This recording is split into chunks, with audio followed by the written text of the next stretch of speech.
Hello everyone, हम पढ़ रहे थे केमिकल बॉन्डिंग। तो केमिकल बॉन्डिंग में आज देखने वाले हैं हम फॉर्मल चार्ज को। तो फॉर्मल चार्ज में हम कुछ एग्जांपल लेंगे, उनका स्ट्रक्चर बनाकर अच्छे से समझेंगे। तो आइए देखते हैं। तो यहाँ पर हम फॉर्मल चार्ज के लिए वैलेंस इलेक्ट्रॉन और लोन पेयर और फिर यहाँ पर बॉन्ड्स देखते हैं। तो इसका जो फॉर्मूला होगा ये होगा, इससे हम निकाल सकते हैं। तो यहाँ पर वैलेंस इलेक्ट्रॉन V होगा और L जो है लोन पेयर और B जो है बॉन्ड्स होंगे। तो यहाँ पर हम जैसे एक एग्जांपल ले रहे हैं, जैसे इसको यहाँ पर देखते हैं, जैसे NH4 प्लस आयन है। तो इसको देखते हैं, इसका स्ट्रक्चर बनाकर समझते हैं। तो जैसे यहाँ पर नाइट्रोजन जो है, इसके ऊपर फॉर्मल चार्ज कितना है वो निकालेंगे हम। तो यहाँ पर हम देख रहे हैं नाइट्रोजन का कि इसके ऊपर फॉर्मल चार्ज कितना है। तो यहाँ पर नाइट्रोजन है सेंट्रल एटम, और यहाँ पर इसका स्ट्रक्चर बनाकर देखते हैं। हाइड्रोजन इधर इसके पास में 4 हाइड्रोजन है। तो अब देखते हैं यहाँ पर। तो इसमें सबसे पहले नाइट्रोजन में वैलेंस इलेक्ट्रॉन कितने हैं। तो यहाँ पर इसके पास में 5 वैलेंस इलेक्ट्रॉन रहते हैं। तो जैसे इसने यहाँ पर लोन पेयर है इसके पास में, तो इसके पास में एक भी लोन पेयर नहीं है, सब बॉन्डिंग इलेक्ट्रॉन्स हैं इसके पास में। तो यहाँ पर एक भी लोन पेयर नहीं है। अब देखते हैं बॉन्ड्स। तो यहाँ पर कितने बॉन्ड्स हैं, 4 बॉन्ड्स हैं। तो इसमें अब फॉर्मल चार्ज के लिए हम जो फॉर्मूला है उसमें वैल्यू रखेंगे। तो जैसे वैलेंस इलेक्ट्रॉन कितने हैं, तो फॉर्मल चार्ज निकालेंगे इसका हम। तो यहाँ पर वैलेंस इलेक्ट्रॉन कितने हैं इसके पास में, 5, नाइट्रोजन के पास में 5 वैलेंस इलेक्ट्रॉन। फिर उसके बाद में लोन पेयर देखते हैं। तो यहाँ पर लोन पेयर है 0 में 4 बॉन्ड्स हैं। तो जैसे बात करते हैं हम लोन पेयर की, है ना। तो लोन पेयर में हम इलेक्ट्रॉन को काउंट करते हैं कि एक लोन पेयर के अंदर 2 इलेक्ट्रॉन होते हैं, तो हम 2 इलेक्ट्रॉन रखते हैं। अब बात करते हैं यहाँ पर जैसे कि बॉन्ड्स है। तो एक यहाँ पर कितने बॉन्ड्स हैं, यहाँ पर 4 बॉन्ड्स हैं। तो एक बॉन्ड के अंदर 2 इलेक्ट्रॉन रहते हैं, तो यहाँ पर कितने इलेक्ट्रॉन होंगे। तो 4 इंटू 2 कर देंगे तो यहाँ पर 8 इलेक्ट्रॉन हो जाएंगे, है ना। तो यहाँ पर 4 बॉन्ड है तो 8 इलेक्ट्रॉन हो जाएंगे इसके पास में। तो यहाँ पर हम जो है यहाँ -8/2 कर देंगे, है ना। तो यहाँ पर 4 आ जाएगा, या फिर 4 डायरेक्ट भी लिख सकते हैं हम। अपॉन में 2 करना नहीं पड़ेगा इसको, इसलिए। तो जैसे यहाँ पर फॉर्मल चार्ज हो जाएगा 5, ये हो जाएगा -4। तो ये हो जाएगा फॉर्मल चार्ज कितना हो जाएगा इसके ऊपर, जो है +1 फॉर्मल चार्ज होगा। किसके ऊपर, नाइट्रोजन के ऊपर +1 फॉर्मल चार्ज होगा। अब हम देखते हैं हाइड्रोजन के ऊपर कितना है। तो एक बार और इसको समझ लेते हैं। सबसे पहले हम वैलेंस इलेक्ट्रॉन देखते हैं, ये स्ट्रक्चर इसका, इसमें वैलेंस इलेक्ट्रॉन कितने हैं। तो नाइट्रोजन जो सेंट्रल एटम है इसके पास में 5 वैलेंस इलेक्ट्रॉन हैं। फिर उसके बाद लोन पेयर देखते हैं हम। तो यहाँ पर इस नाइट्रोजन के पास में एक भी लोन पेयर नहीं है, क्योंकि इसने सारे जो इलेक्ट्रॉन थे उनसे बॉन्ड बना लिए। तो यहाँ पर इसके पास में एक भी लोन पेयर नहीं है। अब देखते हैं हम यहाँ पर जो है बॉन्ड्स कितने हैं इसके, 4 बॉन्ड्स हैं। एक बॉन्ड के अंदर 2 इलेक्ट्रॉन होते हैं, 4 इंटू 2 कर देंगे। फिर उसके बाद में यहाँ पर जो है इसमें इसके ऊपर फॉर्मल चार्ज है +1। अब देखते हैं हम हाइड्रोजन के ऊपर। जैसे हाइड्रोजन का निकालते हैं हम यहाँ पर, तो इसमें वैलेंस इलेक्ट्रॉन कितने होंगे। तो इसके पास में एक वैलेंस इलेक्ट्रॉन रहता है। फिर उसके बाद इसके बॉन्ड्स कितने हैं, तो 1 बॉन्ड है इसका, इसमें 2 इलेक्ट्रॉन आते हैं। तो हम डायरेक्ट इसका निकाल लेते हैं इधर से। इसके पास वैलेंस इलेक्ट्रॉन 1 है। यहाँ पर इसके बॉन्ड लोन पेयर तो 0, इसके पास में एक भी लोन पेयर नहीं है, क्योंकि जो इलेक्ट्रॉन थे वो तो यूज़ कर लिया है इसने। इसके पास में वैसे लोन पेयर कहाँ से होगा, तो 0 लोन पेयर। फिर यहाँ पर इसके पास में बॉन्ड कितने हैं, तो यहाँ पर 1 बॉन्ड है। एक बॉन्ड के अंदर 2 इलेक्ट्रॉन है। तो यहाँ पर ये 2/2 हो जाएगा, तो ये 1 हो जाएगा। तो यहाँ पर कितने हो जाएंगे, जैसे ये हो जाएगा 0, इसके ऊपर 0 फॉर्मल चार्ज है। तो हमने यहाँ पर एक एग्जांपल लिया और उसको समझा। अब एक और एग्जांपल लेकर समझते हैं हम। तो स्ट्रक्चर बनाकर हम अच्छे से समझ सकते हैं। हमने हाइड्रोजन और नाइट्रोजन दोनों के ऊपर फॉर्मल चार्ज निकाल लिया है। तो यहाँ पर जो लोन पेयर के इलेक्ट्रॉन देखते हैं हम, और यहाँ पर बॉन्ड्स के इलेक्ट्रॉन, इसको भी, है ना। तो यहाँ पर एक और एग्जांपल लेते हैं। जैसे हम हाइड्रोनियम आयन है H3O+, तो इसमें देखते हैं, इसका स्ट्रक्चर देखते हैं। तो जैसे यहाँ पर इसके पास में 3 हाइड्रोजन हैं, तो देखते हैं इसको। यहाँ पर ऑक्सीजन सेंट्रल एटम है, इसके पास में 3 जो है हाइड्रोजन है। तो इसका स्ट्रक्चर कुछ यहाँ पर सिर्फ समझने के लिए देख रहे हैं, इनका प्रॉपर स्ट्रक्चर नहीं है ये। तो जैसे यहाँ पर इसके पास में जो है ऑक्सीजन के पास में कितने वैलेंस इलेक्ट्रॉन रहते हैं, इसके पास में 6 वैलेंस इलेक्ट्रॉन रहते हैं ऑक्सीजन के पास में। तो जैसे यहाँ पर इसने कितने बॉन्ड बना रखे हैं, तो इसने यहाँ पर जो है 3 बॉन्ड बना रखे हैं। और यहाँ पर इसके पास में जो है एक जो है मतलब पॉजिटिव चार्ज है, तो एक इलेक्ट्रॉन और इस जो है हाइड्रोजन को वो मतलब एक लोन पेयर की शेयरिंग करेगा। तो यहाँ पर जो है 2 और 4 और यहाँ पर एक लोन पेयर बचेगा इसके पास में। तो यहाँ पर ये स्ट्रक्चर नहीं होगा क्योंकि लोन पेयर की वजह से रिपल्शन होता है। तो ये स्ट्रक्चर इसका सही नहीं है, सिर्फ हम फॉर्मल चार्ज निकालना सीख रहे हैं। तो यहाँ पर इसके पास में जो है 3 हाइड्रोजन थे, तो हमने कर दिए। फिर उसके बाद में एक लोन पेयर और बचेगा क्योंकि इसके पास में 6 वैलेंस इलेक्ट्रॉन रहते हैं।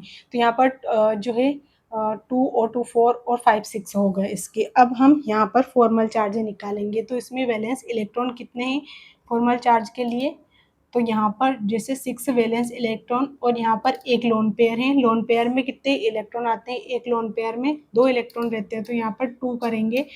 फिर उसके बाद में इसमें जो है बॉन्ड कितने हैं, तो 3 बॉन्ड हैं, 3 इंटू 2 कर देंगे। तो यहाँ पर 6 आ जाएगा, ये 2 कर देंगे अपन में, तो यहाँ पर 3 आ जाएगा। तो फॉर्मल चार्ज हो जाएगा 6 2 और यहाँ पर 3 आ जाएंगे, है ना। तो ये हो जाएगा 1, है ना। तो इसके ऊपर फॉर्मल चार्ज +1 आ जाएगा। तो हमने यहाँ पर जो 2 एग्जाम्पल लिए हैं उसमें यहाँ पर जो है ऑक्सीजन का निकाल रहे हैं हम। इधर लिख देती हूँ मैं। तो ऑक्सीजन के ऊपर फॉर्मल चार्ज होगा +1 इस कंपाउंड के अंदर। तो अब हम बात करते हैं हाइड्रोजन की। तो हाइड्रोजन में वैसे भी 0 चार्ज होगा क्योंकि यहाँ पर जो है वैसे ही निकालेंगे हम इस वाले कंपाउंड में भी। अब देखते हैं नेक्स्ट एग्जाम्पल। नेक्स्ट एग्जाम्पल में हम एक और ले लेते हैं, जैसे हाइड्रोनियम आयन ले लेते हैं हम।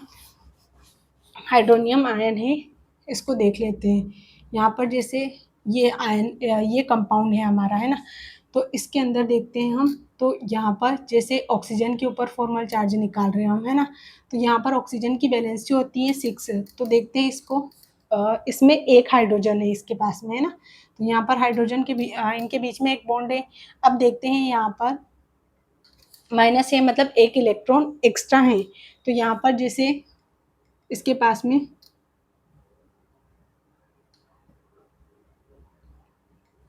तीन जो है लोन पेयर है और यहाँ पर माइनस चार्ज है, मतलब एक इलेक्ट्रॉन जो है बॉन्ड बना रहा है यहाँ पर। तो जैसे 6 हुए इसके पास में लोन, इसके पास में 3 लोन पेयर हैं। तो निकालते हैं इसके ऊपर फॉर्मल चार्ज कितना होगा। तो यहाँ पर जैसे फॉर्मल चार्ज इसके वैलेंस इलेक्ट्रॉन है 6 और यहाँ पर लोन पेयर कितने हैं 3, 3 इंटू 2 कर देंगे। तो यहाँ पर 6 हो जाएंगे। फिर बॉन्ड कितने हैं 2, मतलब इसमें इलेक्ट्रॉन 2 है, 2 इलेक्ट्रॉन अपॉन में 2 कर देंगे। तो यहाँ पर 1 हो जाएगा। और इसमें 7 माइनस, हाँ, तो इसमें हो जाएगा 6 माइनस 7, है ना। तो यहाँ पर हो जाएगा -1, इसके ऊपर चार्ज रहेगा ऑक्सीजन के ऊपर। अब हाइड्रोजन में भी हम ऐसे ही निकाल लेंगे, जैसे हाइड्रोजन का निकालते हैं हम। इसमें देखते हैं। तो जैसे यहाँ पर इसका इसमें वैलेंस इलेक्ट्रॉन कितने हैं, तो यहाँ पर 1 वैलेंस इलेक्ट्रॉन है और इसके पास बॉन्ड लोन पेयर है, तो लोन पेयर नहीं है 0। बॉन्ड कितने हैं 1 बॉन्ड है, 2 इलेक्ट्रॉन है, तो यहाँ पर 1 हो जाएगा। और जैसे ये 0 इसके ऊपर फॉर्मल चार्ज होगा। तो हमने देखा कुछ कंपाउंड को लेकर कि कैसे फॉर्मल चार्ज निकालते हैं। तो हमको सिर्फ ध्यान रखना है इस फॉर्मूले को, इसको आप ट्रिक से भी याद रख सकते हैं। तो वैलेंस इलेक्ट्रॉन, लोन पेयर और बॉन्ड्स, तो इनके इलेक्ट्रॉन्स को आपको रखना है। जैसे पेयर है तो उसमें 2 इलेक्ट्रॉन और एक बॉन्ड के अंदर 2 इलेक्ट्रॉन, तो वैसे हम फॉर्मल चार्ज निकाल सकते हैं। अब नेक्स्ट देखते हैं हम, यहाँ पर है bond angle. Angle between the orbitals containing bonding electron pairs around the central atom. जैसे कि कोई भी हम एग्जांपल ले सकते हैं, लेते हैं जैसे कि नाइट्रोजन है और इसके यहाँ पर जो बॉन्डिंग इलेक्ट्रॉन पेयर है, इनके बीच में जो एंगल है इसको बोलेंगे हम बॉन्ड एंगल, है ना। ये हो जाएगा।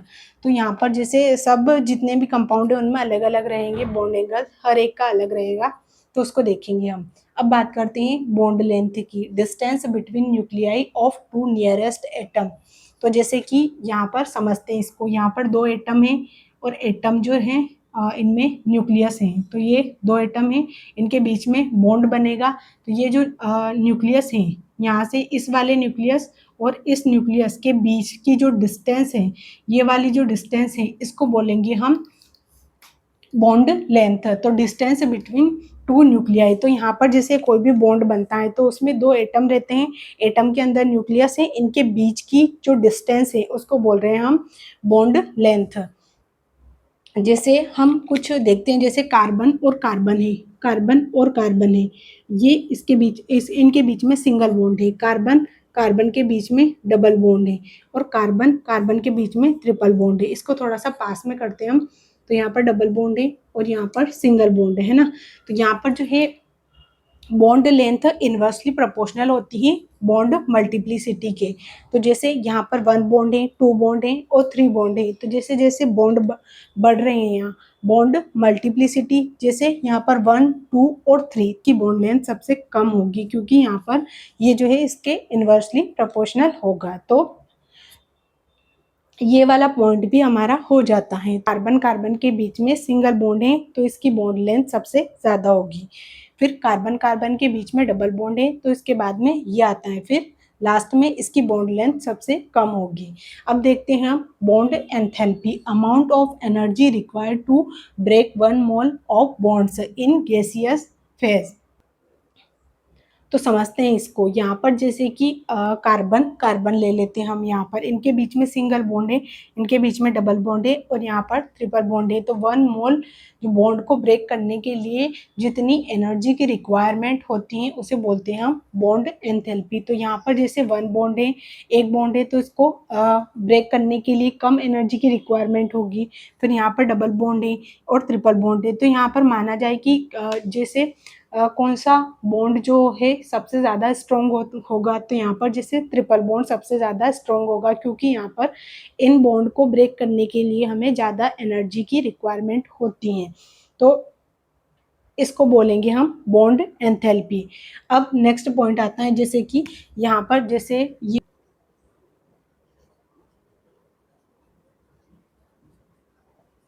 तो इसमें आ जाएगा जो ऑर्डर रहेगा वो कार्बन कार्बन ट्रिपल बॉन्ड, फिर उसके बाद में जैसे डबल बॉन्ड, फिर आ जाता है यहाँ पर जो है सिंगल बॉन्ड। तो बॉन्ड एंथैल्पी किसकी ज़्यादा, सबसे ज़्यादा, तो यहाँ पर कार्बन कार्बन ट्रिपल बॉन्ड की सबसे ज़्यादा होगी, फिर उसके बाद में डबल और फिर सिंगल। हमने समझा बॉन्ड एंथैल्पी को। अब नेक्स्ट पॉइंट आता है बॉन्ड ऑर्डर, जैसे number of bonds formed between two atoms in a covalent compound.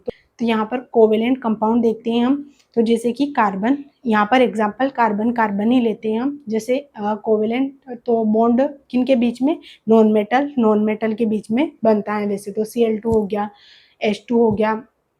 तो जैसे इनके बीच में जो बॉन्ड है ना, तो जैसे कार्बन कार्बन के बीच में 1 बॉन्ड है तो इसको बोलेंगे हम, इसका बॉन्ड ऑर्डर 1 होगा। अगर कार्बन कार्बन के बीच में डबल बॉन्ड है, एक पाई बॉन्ड है और एक सिग्मा बॉन्ड है, तो यहाँ पर जैसे जितने भी एक बॉन्ड तो सिग्मा रहेगा, उसके बाद में जितने भी बॉन्ड बनते हैं वो पाई होंगे। तो यहाँ पर जैसे इसका बॉन्ड ऑर्डर हो जाएगा 3, इसका 3 हो जाएगा, इसका 2 हो जाएगा और इसका 1। जितने बॉन्ड बनते हैं वो हो जाएगा बॉन्ड ऑर्डर। कोवेलेंट कंपाउंड की बात कर रहे हैं हम, तो उसमें अब हम यहाँ पर इन सारी चीज़ों को समझ चुके हैं। अब देखते हैं हम विस्पर थ्योरी को, इसको क्लीन करके देखेंगे।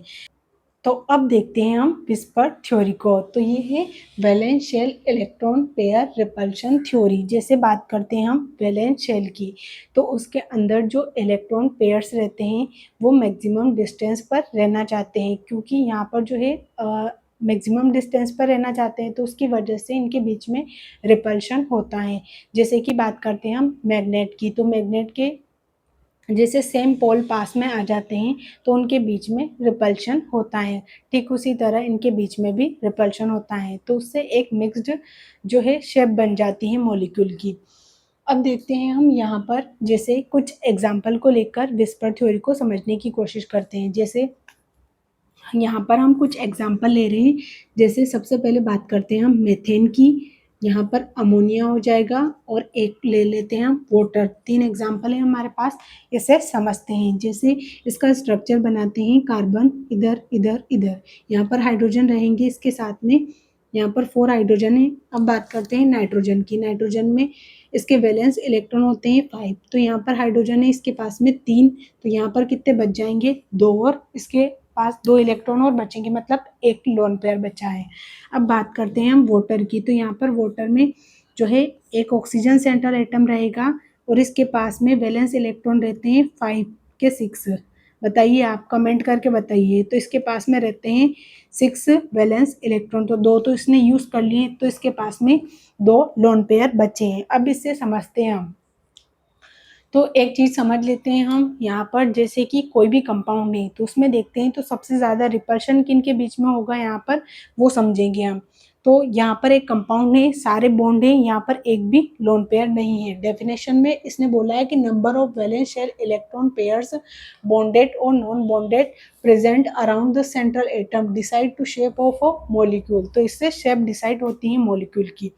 तो जैसे यहाँ पर सारे बॉन्डिंग में पार्टिसिपेशन है इनका, इन इलेक्ट्रॉन का, और यहाँ पर जो है एक लोन पेयर है, मतलब ये नॉन बॉन्डिंग इलेक्ट्रॉन है, और ये सारे बॉन्डिंग इलेक्ट्रॉन्स हैं जो कि यहाँ पर हाइड्रोजन के साथ में है, ये बॉन्डिंग इलेक्ट्रॉन्स हैं, और ये नॉन बॉन्डिंग, या फिर इसको हम बोलते हैं lone pair, non bonding electron. अब यहाँ पर देखते हैं इसके पास में 2 लोन पेयर हैं, तो इसका बॉन्ड एंगल देखते हैं। सबसे पहले इसका बॉन्ड एंगल होता है 10, जैसे यहाँ पर वैसे नीचे दिखेगा नहीं, इसलिए 109 और 5 मिनट, ये हो जाएगा 107 डिग्री, और ये हो जाएगा इसका कितना होता है 104 डिग्री और 5 मिनट, इसका बॉन्ड एंगल होगा। तो यहाँ पर आपको को समझ में आ रही है चीज कि जैसे जैसे हम इधर जा रहे हैं बॉन्ड एंगल डिक्रीज हो रहा है। मैक्सिमम बॉन्ड एंगल इसका है, फिर इसका है, और सबसे कम इसका है। तो यहाँ पर देखते हैं हम, तो अब क्वेश्चन किया जाए कि मैक्सिमम रिपल्शन कहाँ पर है, ये समझा जाए। तो यहाँ पर जो है मैक्सिमम रिपल्शन होगा, क्योंकि यहाँ पर जो है 2 लोन पेयर है इसके पास, तो जहाँ पर ज़्यादा लोन पेयर होंगे वहाँ पर रिपल्शन होगा। पर जैसे यहाँ पर इनके ऑर्डर की बात करते हैं हम, तो जो जैसे लोन पेयर और लोन पेयर के बीच में मैक्सिमम रिपल्शन होता है, रिपल्शन ज़्यादा होगा तो उसकी वजह से बॉन्ड एंगल भी ज़्यादा डिक्रीज होगा। अगर बात करते हैं हम लोन पेयर और बॉन्ड पेयर, तो इनके बीच में इससे कम होता है रिपल्शन, यहाँ पर बिल्कुल न के बराबर रिपल्शन है, तो इनका जो है बॉन्ड एंगल जो है 109 डिग्री होगा। अब बात करते हैं हम अमोनिया की, तो इसमें है एक लोन पेयर, तो इनका इसका बॉन्ड एंगल तो डिक्रीज होगा पर इससे कम होगा। इससे इस वाले वाटर में जो है यहाँ पर 2 लोन पेयर है, तो इससे कम बॉन्ड एंगल डिक्रीज होगा इसका, क्योंकि यहाँ पर एक ही लोन पेयर है, इसकी वजह से जो है इसका होगा 107 और इसका होगा 104। तो यहाँ पर 2 लोन पेयर हैं। यहाँ पर हम सेंट्रल एटम जो है उसके वैलेंस इलेक्ट्रॉन को देखते हैं, फिर देखते हैं कि बॉन्डिंग में कितने हैं और नॉन बॉन्डिंग में कितने इलेक्ट्रॉन हैं। तो उससे हमको पता चलेगा कि यहाँ पर अगर बॉन्डिंग में जैसे और भी कंपाउंड ले सकते हैं, जैसे CCl4 ले लेते हैं, तो यहाँ पर जो है कार्बन टेट्राक्लोराइड, इसमें देखते हैं कार्बन की वैलेंसी 4 है ना, तो ये चारों ही बॉन्ड बन रहे हैं, मतलब एक भी लोन पेयर नहीं है इसके पास में। तो उससे पता चल जाता है हमको वैलेंसी से कि इसके पास लोन पेयर है कि नहीं है, कंपाउंड में जैसे कितने एटम उसके साथ में जुड़े हुए हैं उससे। तो यहाँ पर हमने देखा कि कैसे बॉन्ड एंगल डिक्रीज होता है।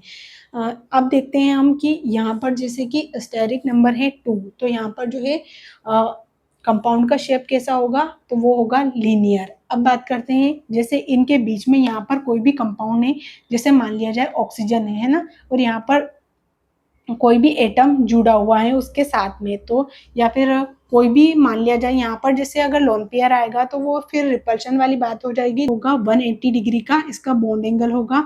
और यहाँ पर जो इसकी शेप होगी वो लीनियर होगी। अब नेक्स्ट देखते हैं ट्राइगोनल प्लेनर। तो इसमें जैसे एक सर्कल बन जाता है 360 डिग्री का, तो यहाँ पर जैसे 120 डिग्री का इसका बॉन्ड एंगल हो जाएगा। अब देखते हैं हम, जैसे स्टेरिक नंबर 4 है तो टेट्राहेड्रल होगा, यहाँ पर हाइड्रोजन हो सकता है जैसे, तो इसका बॉन्ड एंगल हो जाएगा 109 डिग्री और 5 मिनट। तो ये हमने टेट्राहेड्रल, इसका जो स्ट्रक्चर है वो टेट्राहेड्रल होगा। और यहाँ पर जैसे कि अगर यहाँ पर लोन पेयर आ गया तो बॉन्ड एंगल डिक्रीज हो गया, तो ये टेट्राहेड्रल होगा क्योंकि इसका बॉन्ड एंगल 109 डिग्री है। यहाँ पर जितने भी हम ले रहे हैं इनमें लोन पेयर नहीं है, बिना लोन पेयर वाले कंपाउंड होंगे उनका बॉन्ड एंगल जो है ये होगा। अगर लोन पेयर आ जाता है तो फिर बॉन्ड एंगल तो डिक्रीज होगा ही सही। अब बात करते हैं हम ट्राइगोनल बाइपिरामिडल। तो यहाँ पर एक और उसके बाद में 2 पिरामिड है, तो इनका हो जाएगा 90 डिग्री और ये पूरा जो है इसका 120 डिग्री। तो यहाँ पर ट्राइगोनल प्लेनर वाले के तो जो है 120 डिग्री का होगा और ये 90 डिग्री के हो जाएंगे। अब देखते हैं इनके बीच का जो बॉन्ड एंगल है वो। अब देखते हैं हम ऑक्टाहेड्रल। ऑक्टाहेड्रल को देखते हैं तो इसमें सारे ही बॉन्ड जो रहेंगे वो 90 डिग्री के रहेंगे। तो हमने यहाँ पर विस्पर थ्योरी को समझने की कोशिश की है। अगर आपका कोई डाउट हो तो वो कमेंट करके आप पूछ भी सकते हैं। हम एक ये जो ऑर्डर है इसको लिख लेते हैं। तो यहाँ पर जैसे कि लोन पेयर और लोन पेयर के बीच में जो रिपल्शन होगा वो मैक्सिमम होगा, फिर लोन पेयर और बॉन्ड पेयर के बीच में होगा, फिर सबसे कम होगा बॉन्ड पेयर और बॉन्ड पेयर के बीच में, है ना। तो यहाँ पर जो है रिपल्शन की वजह से बॉन्ड एंगल डिक्रीज होगा। ये है वैलेंस शेल थ्योरी।